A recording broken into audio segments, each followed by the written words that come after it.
안녕하십니까. 2020년 12월 31일 목요일 매일 한국경제신문 스크랩을 시작하겠습니다. 유럽연합과 중국이 30일 7년 만에 포괄적 투자협정 체결에 합의했습니다. 이에 따라 양측 기업의 상대국 시장에 대한 접근이 더욱 자유로워질 것으로 전망됩니다. 중국은 EU에 경제적으로 통 큰 양보를 하는 대신 외교적으로 미국의 대중 포위망을 돌파할 수 있게 되어 협정의 진정한 승리자로 평가받았습니다. EU는 중국 시장에서 미국보다 더 나은 투자 환경을 누릴 수 있게 되었습니다. 반면 미국은 EU와의 동맹 강화를 통해 중국 압박 강도를 높이려고 했으나 타격을 받게 되어 심기가 불편해졌습니다. 이날 합의는 2014년 1월 시작된 이후 지금까지 30여 차례가량의 협상을 거친 끝에 거의 7년 만에 체결이 되었습니다. 협상에서 가장 큰 걸림돌이었던 노동기준 문제에서도 중국은 강제노동 금지 등 국제노동기구의 기준을 준수하겠다는 입장을 제시했고, EU 회원국들은 이를 받아들였다고 영국 파이낸셜 타임은 28일 보도했습니다. 협정이 체결됨에 따라 EU 영내 기업들은 중국 시장에서 미국 기업보다 더 유리한 투자 혜택을 누릴 수 있게 되었습니다. 투자협정이 체결되면 유럽 기업이 중국 전기차, 금융, 부동산, 해운, 항공 등 분야에서 전례 없는 시장 접근권을 얻게 될 것이라고 전했습니다. 특정 산업에서의 외국인 지분 한도, 합작 법인 요건 등 중국 투자 장벽도 낮춰질 전망입니다. 협정을 통해 EU는 중국 투자 시 기술 유출을 막고 지식재산권을 보호할 수 있게 되었습니다. EU는 영내 기업이 중국에 투자할 때 중국 기업과의 협력과 기술 이전을 강제하는 방안을 없애려 하고 있습니다. 중국이 지식재산권 분야에서 국제 기준을 준수하도록 의무화하는 내용도 협정 최종안에 담길 예정입니다. 이번 협정의 진정한 승리자는 중국이라고 SCMP는 분석했습니다. 바이든 행정부가 대중 포위망을 공고히 하기 전에 중국의 절실히 필요한 외교적 돌파구를 마련했기 때문입니다. 다만 협정이 타결되어도 일부 EU 국가는 의회 비준을 받아야 하며 최종적으로 유럽의회 승인까지 거쳐야 하는 점을 감안하면 발효까지 난관이 예상이 됩니다.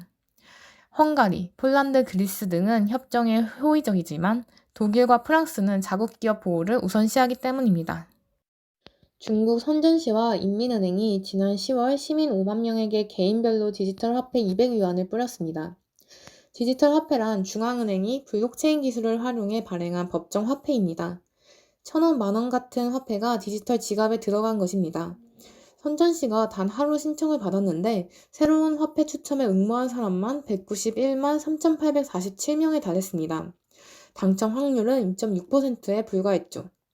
선택받은 사람들은 선전시 러후구에 있는 상업시설 3,389곳에서 디지털 화폐를 사용할 수 있습니다. 인민은행은 연말 대규모 세일 행사인 쌍 12절에도 추첨을 통해 수저우 시민에게 디지털 위안화를 무료로 나누어 줬습니다. 세계 최초로 소액 결제에서 중앙은행 디지털 화폐 실험이 이루어진 것입니다. 중국을 시작으로 전 세계 중앙은행 머릿속에 디지털 화폐가 자리 잡고 있습니다. 시공간을 뛰어넘어 자유롭게 움직이고 각종 비용을 줄일 수 있는 것은 디지털 화폐의 큰 장점입니다. 각국 중앙은행 속내를 들여다보면 글로벌 기업의 주도권을 빼앗기지 않기 위한 몸부림으로 읽히기도 합니다. 글로벌 기업이 지급결제 시장에 진출하면서 중앙은행 지위도 위협받고 있기 때문인데요. 페이스북은 내년 스테이블 코인 DM을 출시합니다. 스테이블 코인은 달러 등 법정 화폐와 연동된 가상화폐입니다. 예컨대 1DM은 1달러 가치를 지니는 것이죠. 당초 페이스북은 달러, 유로, 파운드, 엔화 등과 연동한 글로벌 스테이블 코인 리브라를 선보이려고 했습니다. 하지만 법정 화폐를 위협한다는 각국 정부 반대로 무산되었습니다. 글로벌 신용카드사 비자도 이르면 내년 스테이블 코인 USDC로 결제하는 법인용 신용카드를 내놓습니다. 비트코인 등 가상화폐 상용화도 잠재 위협 요소입니다.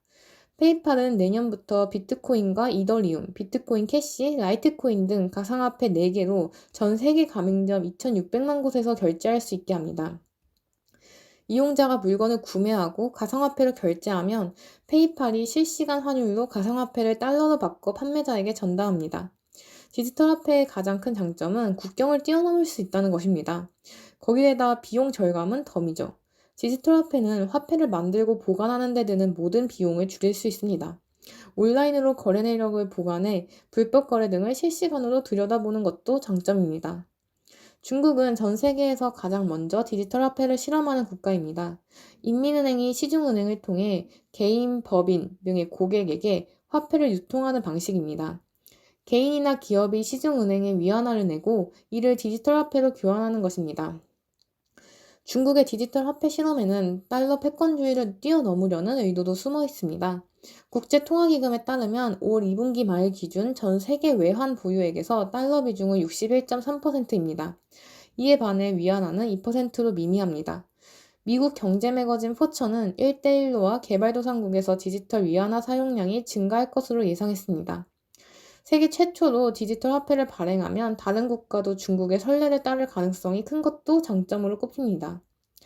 알리페이, 위챗페이 등 민간 기업으로 짜인 모바일 결제 시장을 정부 중심으로 재편하려는 움직임으로도 분석됩니다. 중국 모바일 결제 시장에서 알리바바와 텐센트 점유율은 약 94%에 이릅니다. 파이낸셜 타임스는 디지털 위안화가 상용화되면 시중은행도 빠르고 간단한 전자결제 서비스가 가능해 알리바바, 텐센트와 경쟁하기 쉬울 것이라고 보도했습니다. 미국 중앙은행 역시 내부적으로 디지털 달러화를 검토하고 있습니다. 미 보스턴 연방준비은행이 매사추세츠 공대와 협업해 가상 디지털 화폐 개발에 들어갔습니다. 유럽 국가에서는 스웨덴 중앙은행이 최초로 디지털 화폐인 이크로나를 실험하고 내년에 도입 여부를 결정합니다. 스웨덴은 2030년까지 종이화폐를 없애는 것이 목표입니다. 유럽중앙은행도 자체 디지털 유로화 발행에 속도를 내고 있습니다. 한국은행 또한 내년에 디지털 화폐 파일럿 테스트를 진행합니다. 유통업에선 2021년에도 올해에 버금가는 합종 연횡이 이어질 것으로 예상됩니다. 메가머저를 향한 유통업체들 움직임이 현재 진행형이라는 얘기입니다. 꼭 합병이 아니더라도 상호 협력, 제휴 등 다양한 형태의 짝짓기가 향후 국내 유통시장에서 예상되고 있습니다. G마켓과 옥션을 갖고 있는 이베이의 움직임도 주목을 끌 부분입니다. 아울러 위메프, 티본 등 기존 이커머스 업체들이 어떤 식의 짝짓기를 보여줄 것인지가 관심거리입니다. 쿠팡이 아마존 모델을 통해 국내에서 예상보다 이른 시기에 좋은 퍼포먼스를 내고 있는 상황은 국내외에서 상당한 평가를 받고 있습니다. 이런 측면에서 쿠팡이 보여줄 수 있는 다음 단계의 전략도 시장 관심을 끌고 있다는 평가입니다. 컬리, 무신사 같은 전문 이커머스의 선택지도 넓어질 것으로 보입니다. 가장 주목할 부분은 지난해 SK텔레콤과 제휴한 아마존의 움직임입니다. 11번가를 보유한 SK텔레콤과 글로벌 최대 전자상거래 플랫폼인 아마존의 합종도 전자상거래 시장에 파장을 예고하고 있습니다. 아마존은 한국 시장에서 글로벌 셀링과 아마존 웹서비스 사업을 하고 있습니다. 아마존 웹서비스 사업의 파트너가 바로 SK텔레콤입니다. 글로벌 이커머스 시장에서 알리바바와 치열한 영토 싸움을 벌이고 있는 아마존은 한국 이커머스 시장보다 더 큰 그림을 그리고 SK텔레콤과 손잡았다는 분석도 나오고 있습니다. 아마존 SK텔레콤 연합군이 노릴 수 있는 새로운 미개척지는 동남아시아 이커머스 시장이 될 수 있습니다. 동남아 이커머스 시장은 350억 달러 규모로 중국과 미국에 이어 세계 3대 시장입니다. 동남아엔 이미 알리바바가 동남아의 아마존으로 불리는 라자다를 인수해서 유리한 고지를 차지하고 있습니다. SK텔레콤에 있어서도 동남아 시장은 재도전입니다. 동남아에서 11번가와 같은 오픈마켓을 시도했지만 2017년 인도네시아, 2018년엔 태국, 말레이시아 사업을 차례로 정리해야 했습니다. 하지만 아마존과 SK텔레콤이 인공지능 클라우드 서비스 등을 통해 이커머스를 넘어서는 라이프스타일 플랫폼을 구축한다면 동남아 시장 진출도 가능하다는 게 유통업계 시각입니다. 실제로 양사의 협력은 단순히 제품 판매 수준이 아닙니다. 온라인 동영상 서비스 아마존 프라임과 세계 최대 게임 방송 플랫폼 트위치를 보유한 아마존과 국산 OTT 웨이브와 음악 서비스 플로를 운영하는 SK텔레콤의 연합입니다. 정보기술 인프라스트럭처 측면에선 국내 최대 이동통신사와 세계 최대 클라우드 사업자의 시너지 효과까지 고려했습니다. 전자상거래 시장이 구매 포인트 적립, 빠른 배송, 컨텐츠 할인까지 다방면의 혜택을 묶어 제공하는 멤버십 전쟁으로 치닫고 있기 때문입니다. 네이버 쇼핑의 움직임도 관건입니다. 네이버는 일본 소프트뱅크와 검색 포털, 전자상거래, 메신저, 간편결제까지 아우르는 연합전선을 구축해 일본과 동남아 전자상거래 시장을 공략합니다. 네이버는 내년 3월에 동남아를 장악한 메신저 자회사 라인과 소프트뱅크가 소유한 야후 재팬의 경영 통합을 마무리하고 본격적으로 시장 공략에 나설 계획입니다. 지난 8월 일본 공정위에서 결합을 승인한 뒤 양사가 50대 50으로 지분을 투자한 합작회사 A홀딩스의 회장과 공동대표를 이해진 네이버 창업자가 맡기로 했습니다. A홀딩스는 라인과 야후재팬을 거느린 Z홀딩스의 최대 주주가 될 예정입니다. 네이버는 한국에서 검색 포털뿐 아니라 쇼핑에서도 거둔 성공 방정식을 일본 주요 검색 서비스인 야후 재팬에 그대로 이식할 것으로 예상됩니다. Z홀딩스는 메신저 플랫폼 라인, 포털 야후 재팬 외에도 커머스 플랫폼인 야후 쇼핑과 일본 최대 의류 쇼핑몰 업체 조조, 금융 서비스 재팬 넷뱅크 등을 산하에 두고 있습니다. 또 야후 재팬은 페이페이, 라인은 라인페이라는 간편결제 서비스를 갖고 있습니다. 동남아 전자상거래 시장 공략에서도 상당한 시너지가 예상됩니다. 라인은 일본뿐 아니라 태국, 인도네시아, 대만 등 국가에서 주요 메신저가 됐으며 현지에서 소셜커머스의 주요 창구입니다. 네이버 쇼핑은 국내 시장에서 CJ와 손잡고 물류 역량을 강화하고 있습니다. 네이버는 지난 10월 CJ 대한통운과 3천억 원의 상호 지분을 교환하는 혈맹을 맺었습니다. 검색 기반 플랫폼의 부족한 배송 역량을 강화하려는 전략입니다. 한성숙 네이버 대표는 국내보단 글로벌 진출에 중점을 두고 CJ 대한통운과 물류 방식을 논의하고 있다고 설명했습니다. 특히 국내 시장에서 관심을 끄는 것은 카드사와 증권사 등 금융권과의 이합 집산입니다. 물건 소싱을 그다지 염려할 필요가 없는 상황에서도 쇼핑 역량을 강화한 네이버가 금융시장과의 네트워크를 강화하면 그야말로 파워풀한 지배력을 가질 수 있기 때문입니다. 네이버는 최근 국내 최대 이륜차 배달 대행 서비스 생각대로를 운영하는 인성데이터에 400억 원을 투자했으며 앞서 또 다른 배달 대행 서비스 부릉을 운영하는 메쉬코리아에도 240억 원을 투자했습니다. 과학기술정보통신부가 그린 수소 생산 기술 등 2021년도 기후 환경 연구개발 사업에 1,501억 원을 투자한다고 30일 발표했습니다. 올해보다 12.9% 증가한 규모인데요. 과기정통부 관계자는 탄소 중립 사회로 나아가기 위한 필수 요소로 과학기술 혁신의 중요성이 그 어느 때보다도 강조되고 있다며 기후환경 R&D 신규 과제 30여 개를 1분기 내에 공고하는 등 내년부터 속도감 있는 지원에 나설 것이라고 말했습니다. 내년 기후환경 R&D는 수소 기술 개발에 방점이 찍혀 있습니다.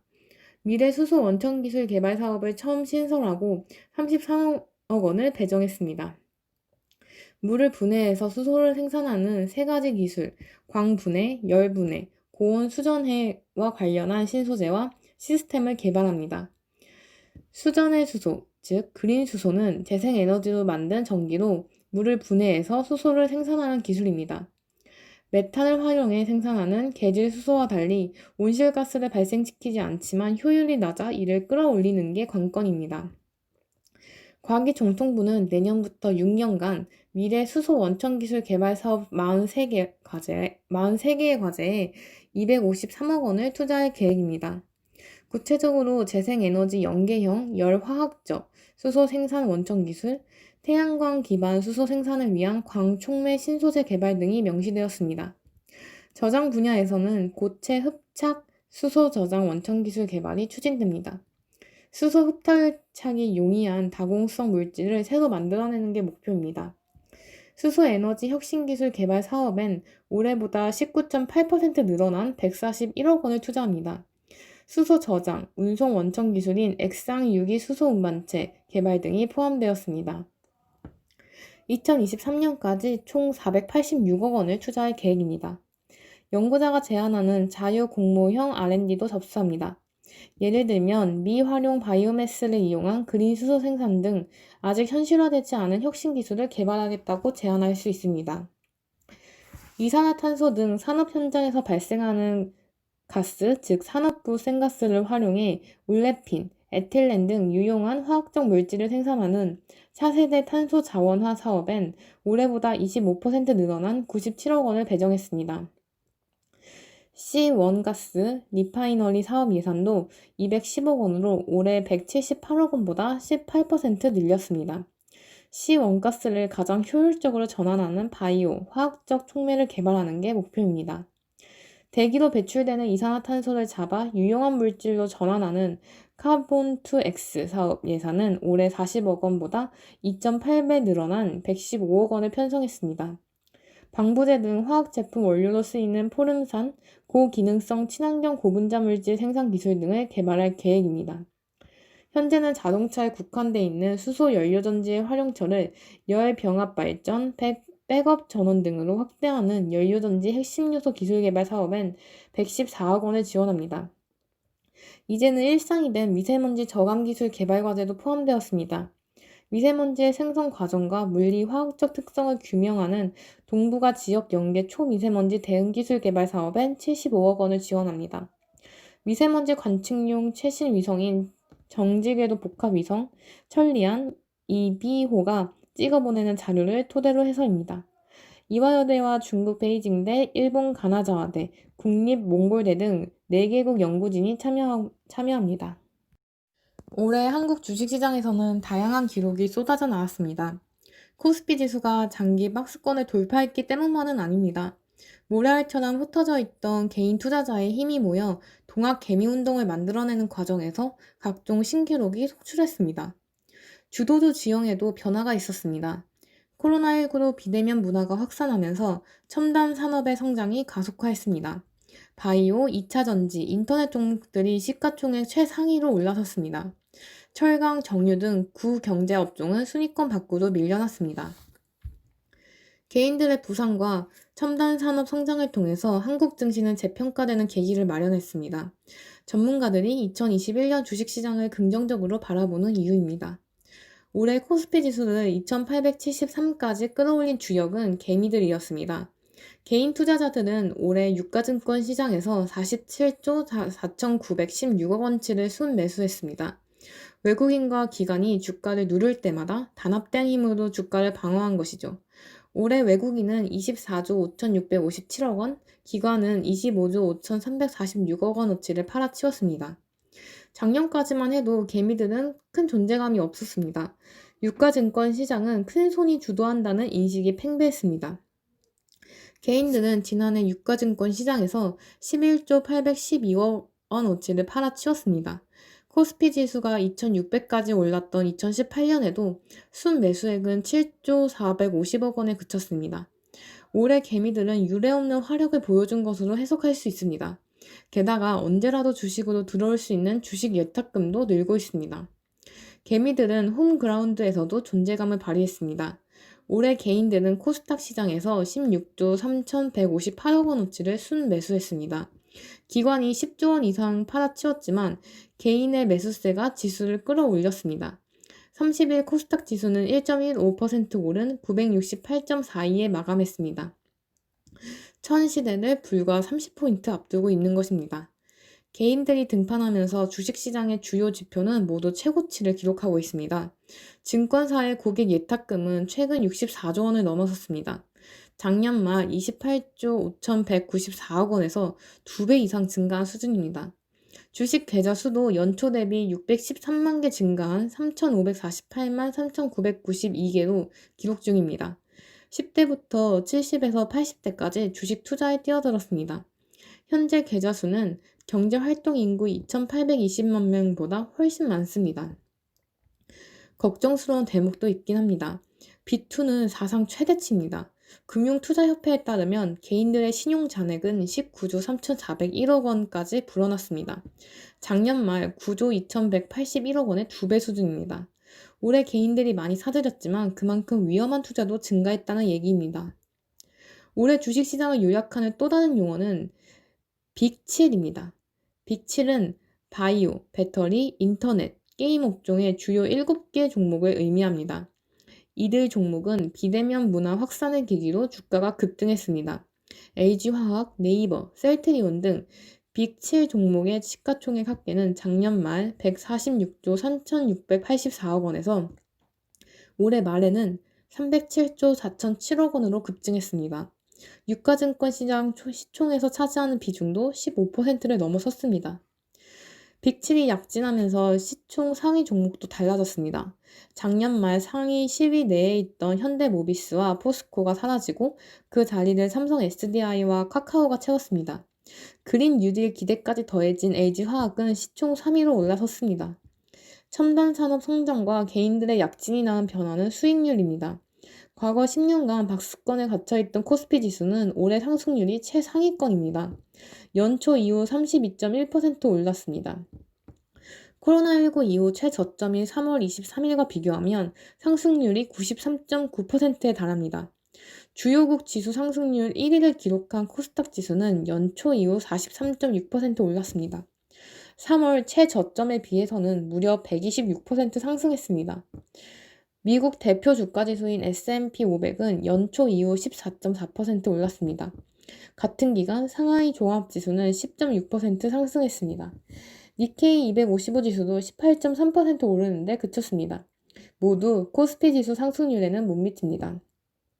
가파른 상승률로 주목받았던 나스닥 지수도 올해 41.3% 올라 코스닥을 따라가지 못했습니다. 내년에도 한국 주식시장은 강세를 이어갈 것으로 예상되고 있습니다. 증권사들이 연말 코스피 지수 목표치를 3,000 이상으로 조정하고 있습니다.